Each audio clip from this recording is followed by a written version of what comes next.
Welcome to Burlap Teachers. Enjoy the video. In this video, I will show how to make lobster paste.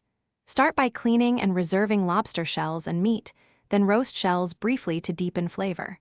Simmer shells in oil or stock over low heat for 1 to 2 hours, skimming impurities as they rise. Strain solids, reduce liquid until thick, then blend with the lobster meat and season lightly to taste for a silky, savory paste.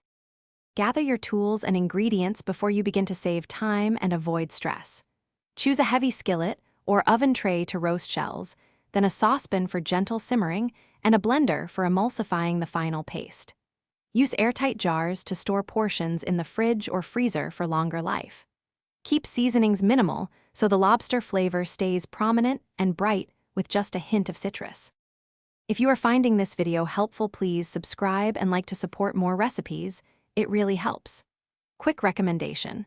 Life is short for cheap socks, so try Darn Tough with a lifetime warranty. They feel great after long hours in the kitchen and make a funny but useful pairing with serious cooking. Check the description for the link and other deals. Grab a pair if you want. Now let's get back to the video. Work methodically. Roast shells to unlock umami, then simmer gently in oil or a light stock to pull out every bit of flavor.